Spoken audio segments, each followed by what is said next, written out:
And with this, I mean the Forbes 30 for 30 seems to be the equivalent of the Madden curse. Your name comes up. If your name comes up on the Forbes 30 for 30 list, It's hold on, guaranteed. hold on to your assets. It's like a blacklist, man.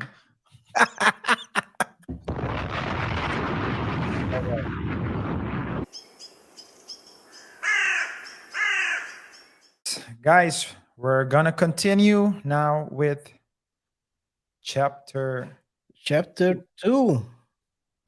So, as we already announced in the beginning of the show, chapter 2 will be about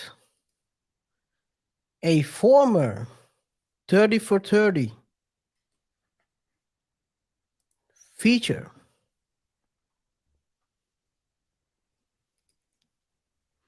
Miss Charlie Javice.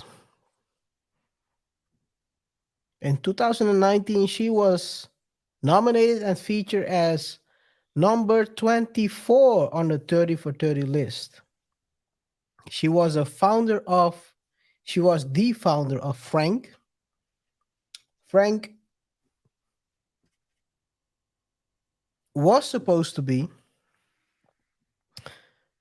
a startup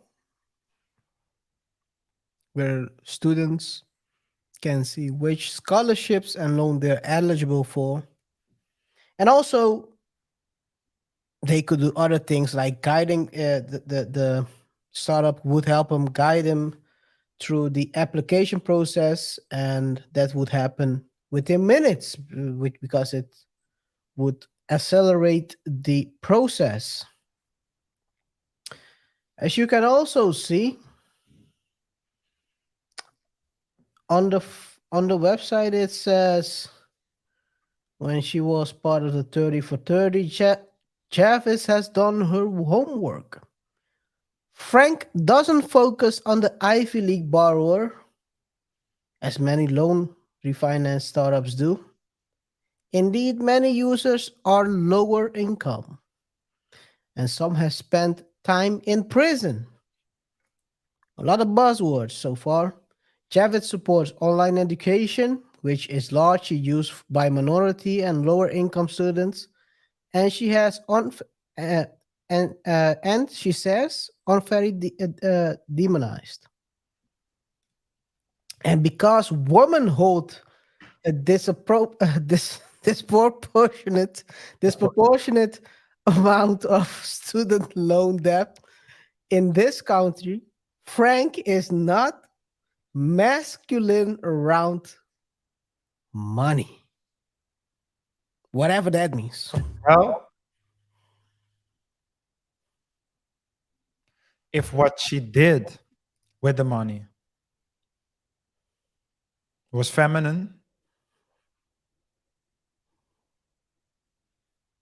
then masculine would mean to manage it properly. I think that what she was, yeah, come on. If you if you follow that logic, then the only logical conclusion, and of course it doesn't make sense. Of course, of course it doesn't make sense. RJ, was it toxic toxic femininity? Come on, I don't know. Toxic. You open the door. Come Yeah. on, dude. I mean, toxic masculinity is the same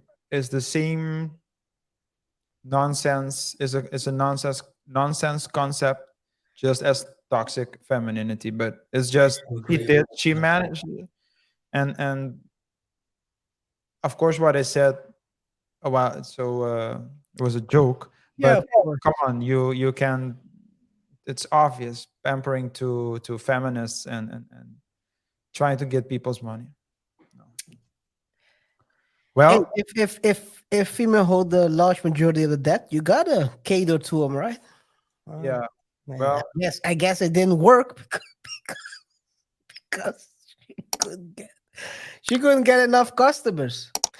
But let's see what else. I mean, wait, during that. but wait, because before you continue, KR, um, you said that Elizabeth Holmes was on the, or at least that she was Charlie was on the Charlie 30 Javice. for Yes. 30 Forbes 30 for 30 list, right? Yes.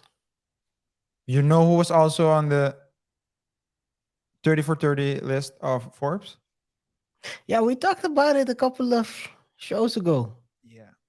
It was Sam Bankman Fried Fraud, who we just talked about, and also Elizabeth Holmes. So it seems to me that the 30 for 30 list is not something to look up to. It might be something to make you be aware of where the danger lies. Hmm.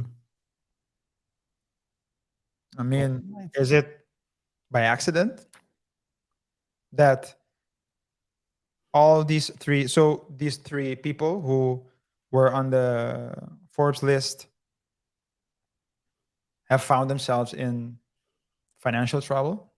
Or is it a curse? To me,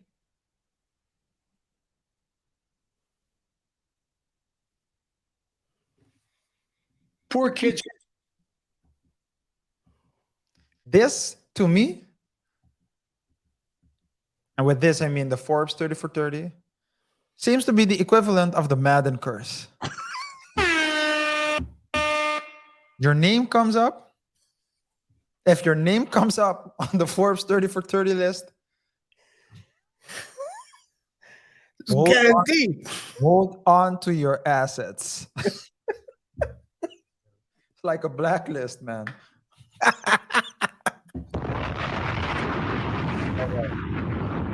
Hey man, you might have a point there. Like Hey, it's like it's a coin toss. Either you're gonna lose your money as an investor, or you might go in. yeah. I bet you the SEC is waiting every year for the 30 for 30 edition to drop. It's a hit list. It's- who's the number one suspect? Yeah, come on. It's like if you would release top five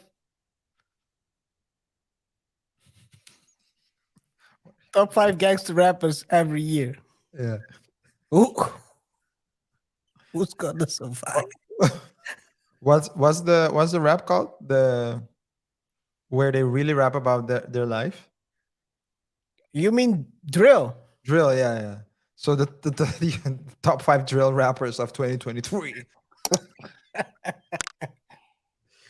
Yeah. Mm. Tough. Yeah. But what is less tough is the fact that, as they call themselves, Frank Financial Aid was able to get 20 million in total funding during those times. I got the wrong one. It's this one. They got money from Mark Rowan in the Series A. In the venture round, they got Gingerbread Capital, Sweat Equity Partners, ALAP, Check. Mark Rowan invested some money. Gain Goals, Ground Up Ventures. So there's a lot of money going in. Yeah. 20 million. With Frank.org.